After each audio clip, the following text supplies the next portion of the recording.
नमस्कार, good morning, जोहार। झारखंडी Hindi news में आपका स्वागत है। झारखंड की तमाम छोटी बड़ी खबर जानने के लिए चैनल को सब्सक्राइब, वीडियो को लाइक और झारखंड के आप किस जिले से वीडियो को देख रहे हैं या कमेंट में जरूर लिखें। चलिए जानते हैं आज की पहली और बड़ी खबर। झारखंड में भ्रष्टाचार मुद्दा दोनों पक्षों में हेमंत पर बातें, गिरफ्तारी को भुनाने में जुटी झामुमो कांग्रेस। झारखंड में सत्तारूढ़ गठबंधन के सबसे बड़े चेहरे हेमंत सोरेन को ईडी मनी लॉन्ड्रिंग के आरोप में गिरफ्तार कर चुकी है। हेमंत सोरेन अभी झारखंड में पक्ष और विपक्ष दोनों के लिए मुद्दा बने हुए हैं। भाजपा और उनकी सहयोगी आशु हेमंत कार्यालय के भ्रष्टाचार के मुद्दों को जोर शोर से उठा रही है। इनकी जद में चंपई सोरेन के नेतृत्व में गठित नई सरकार भी है, जिसे हेमंत सोरेन पार्ट 2 कहा जा रहा है। भाजपा की तैयारी इस स्तर पर है कि केंद्र की मोदी सरकार की उपलब्धियों को आगे रखकर भ्रष्टाचार को मुद्दा बनाया जाए, साथ ही उन आरोपों का जवाब भी मजबूत तरीके से दिया जाए जो सत्तारूढ़ गठबंधन द्वारा लगाए जा रहे हैं। प्रधानमंत्री नरेंद्र मोदी भी पिछले दिनों धनबाद दौरे पर हेमंत सोरेन और झामुमो कांग्रेस की सरकार पर भ्रष्टाचार के मुद्दे पर प्रहार कर चुके हैं। उधर सत्तारूढ़ झामुमो हेमंत सोरेन की गिरफ्तारी को षड्यंत्र बताकर चुनावी लाभ लेने की रणनीति कर रहा है। पार्टी की ओर से पूरे राज्य में हेमंत की गिरफ्तारी के विरोध में न्याय यात्रा निकाली जा रही है। झामुमो के साथ ही उसकी सहयोगी कांग्रेस की रणनीतिकार भी केंद्र सरकार पर केंद्रीय एजेंसियों का दुरुपयोग कर विरोधियों को परेशान करने का मुद्दा जोर शोर से उठा रहे हैं। केंद्र के पूर्व राष्ट्रीय अध्यक्ष राहुल गांधी भी झारखंड दौरे के क्रम में इसी लाइन पर बयान। झारखंड में लागू नहीं हो पाया पेशा कानून, अगले वर्ष केंद्र से रुक सकता है 600 करोड़ का ग्रांट। झारखंड में the provisional of the panchayat act 1996 यानी पेशा लागू नहीं हो पाया है। देश के 7 आदिवासी बहुल राज्यों ने इसे लागू कर दिया है। इसमें ग्राम सभा को अधिकार दिए जाने का प्रावधान है। झारखंड में भी पेशा का ड्राफ्ट फाइनल हो गया है। पहली ड्राफ्ट के बाद पंचायती राज विभाग ने आपत्ति मांगी थी। इसमें आई आपत्तियों को विधि सम्मत शामिल कर सहमति के लिए राज्य सरकार के विधि विभाग के पास भेज दिया गया है। विधि विभाग में यह संचिका अक्टूबर में भेजी गई है। विधि विभाग की सहमति के बाद इसको लागू करने की दिशा में आगे की प्रक्रिया की जा।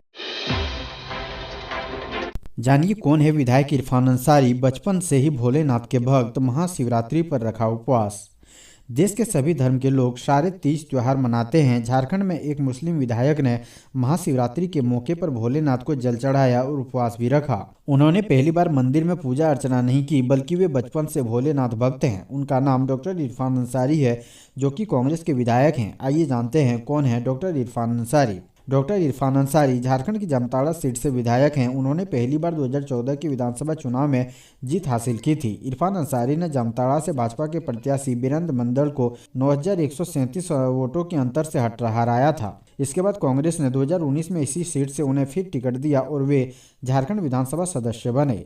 इरफान अंसारी पेशे से डॉक्टर हैं। उन्होंने MBBS और MD की डिग्री हासिल की है। वे इस वक्त राज्य हज समिति के अध्यक्ष हैं। साथ ही डॉक्टर इरफान अंसारी आंतरिक संसाधन एवं केंद्रीय सहायता समिति के चेयरमैन भी हैं। इन नेताओं की लगने वाली है लॉटरी। सियासी हलचल तेज, जल्द हो सकता है नामों का ऐलान। राजनीति में वोटर कब किस करवट पलट जाएंगे कहा नहीं जा सकता है, और इसी प्रकार कब किसकी किस्मत चमकेगी इस पर भी संशय बना रहता है। इस तमाम उलझनों के बावजूद एक बार फिर जातिगत आंदोलनों का झंडा ढोने वाले नेता कार्यकर्ताओं की पूछ बढ़ी है और कई इलाकों में इनकी सीधी एंट्री की संभावना दिख रही है। झारखंड में ऐसा पहले भी होता रहा है। जिस प्रकार आदिवासी इलाकों में पार्टियों से कहीं अधिक कारगर वे लोग साबित होते हैं जो सामाजिक और जातिगत आंदोलनों का हिस्सा होते हैं, उसी प्रकार अन्य इलाकों में जाति आधारित नेताओं की पूछ बढ़ रही है। खासकर शहरी इलाकों में भी यह बीमारी 17 साल बाद होगी झारखंड पात्रता परीक्षा, सूचना जारी। जानिए कैसा रहेगा इसका प्रारूप। विश्वविद्यालय में असिस्टेंट प्रोफेसर और PhD प्रवेश परीक्षा के लिए राज्य में 17 वर्ष बाद झारखंड पात्रता परीक्षा यानी जेट का आयोजन मई-जून 2024 में किया जाएगा। झारखंड लोक सेवा आयोग ने इस पर आशय की सूचना गुरुवार को जारी कर दी है। आयोग ने स्पष्ट किया है कि इसके लिए आवेदन भरने के लिए विस्तृत सूचना शीघ्र ही आयोग की वेबसाइट पर उपलब्ध करा। सम्मान पेंशन सूची को सार्वजनिक कर सम्मान देने की मांग कर रहे आंदोलनकारी शुरू की 1 दिवसीय आर्थिक नाकेबंदी।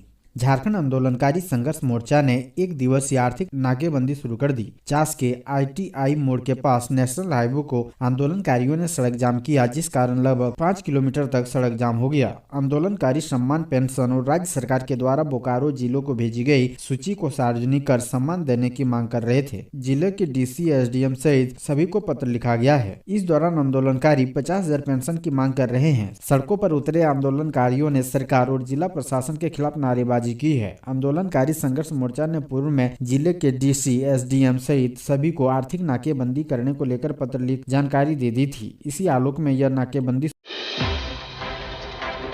हेमंत सोरेन जेएमएम के घुसपैठियों की वजह से इस दिग्गज नेता ने बता दी पार्टी के अंदर की बात। हेमंत सोरेन के जेल जाने के लिए झारखंड पीपुल पार्टी के केंद्रीय अध्यक्ष सूर्य सिंह बेसरा ने झामुमो के अंदर की घुसपैठियों को जिम्मेदार ठहराया है। उन्होंने कहा है कि झामुमो के अंदर कई ऐसे नेता हैं जो पार्टी को हाईजैक कर भ्रष्टाचार में संलिप्त है। इसमें सुपर सीएम कहलाने वाले पिंटू प्रसाद, सुप्रियो भट्टाचार्य, विनोद पांडे, विनोद सिंह, पंकज मिश्रा जैसे लोग शामिल हैं। इन्हीं की वजह से हेमंत सोरेन को जमीन घोटाले में आरोपित बनना पड़ा है। ऐसे घुसपैठियों को पार्टी से बाहर निकालने की जरूरत है। बेसरा शुक्रवार को दुमका में थे। उन्होंने घुसपैठियों को पहचान कर उन पर कार्रवाई करने की सलाह झामुमो को दी। झारखंड पीपुल पार्टी के केंद्रीय अध्यक्ष सूर्य सिंह बेसरा ने शुक्रवार को कहा कि वह भ्रष्टाचार से कोई भी समझौता नहीं करेंगे। उनका स्पष्ट मानना है कि जिसने भी भ्रष्टाचार किया है उन पर संबंधित जांच एजेंसियों को निस्संदेह शिकंजा कसना।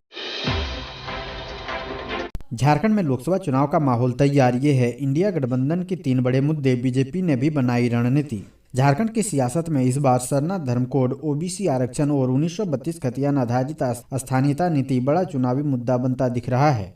खासतौर पर इंडिया गठबंधन इस पर मुखर होगा। सत्तारूढ़ झामुमो की राजनीति इन मुद्दों पर सवार रही है, लेकिन सत्ता पर काबिज रहते हुए इन विषयों पर कदम बढ़ा चुका इंडिया गठबंधन आगामी लोकसभा चुनाव में भी इन मसलों को भुनाएगा। पक्ष और विपक्ष के साथ कई संगठन भी जुड़ चुके हैं जो इन मुद्दों को ज्वलंत बना रहे हैं। दूसरी ओर भाजपा ने भी पलटवार की राजनीति बना ली।